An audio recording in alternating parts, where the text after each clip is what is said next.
Making 2D animation genuinely scary is challenging. Fear is viscerally felt. It often comes from an instinctive reaction to images that feel legitimately threatening to the viewer. And this usually means there's a high minimum standard for realism in horror. That's why stop motion and CGI, mediums which meld comfortably with the real, are employed in horror so often, and why horror often emerges from them accidentally. But 2D animation doesn't have one foot in reality like those mediums do. It has both feet squarely in the conceptual. It's something other than real, comfortably unreal, in fact. That's why cartoon violence isn't viscerally threatening in the way that the horror genre necessitates. If anything, it's so foreign to us in terms of our lived experience, it's allowed to be funny. So how do we make 2D animation scary if it's so other to us? Well, otherness is scary in its own way. Dissimulator is a short horror film I made across 2023 and 2024. The question underpinning my film was, how can the plasmaticity of 2D animation be exploited to invoke abject horror? That's a lot of jargon, so let's break it down a bit. Plasmaticity is the ability for animated beings to reject a singular, allotted, ossified form.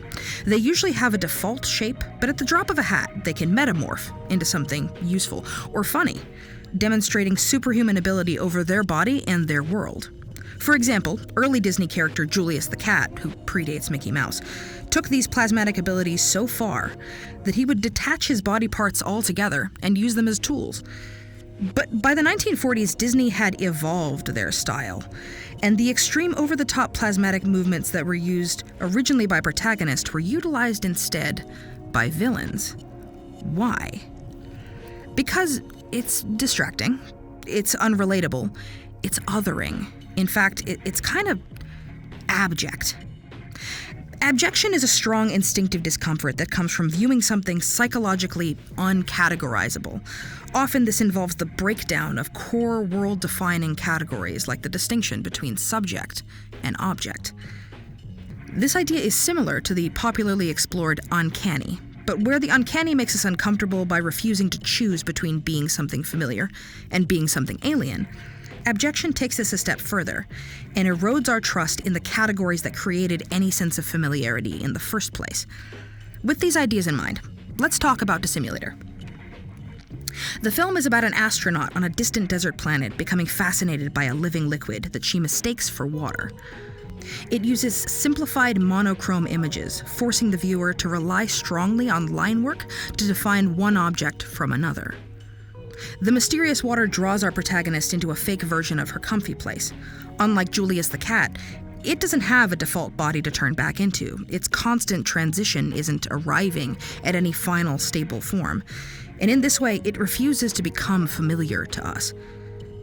Within its massive, dreamy expanse, objects and subjects are ontologically interchangeable, their contents bleeding into one another.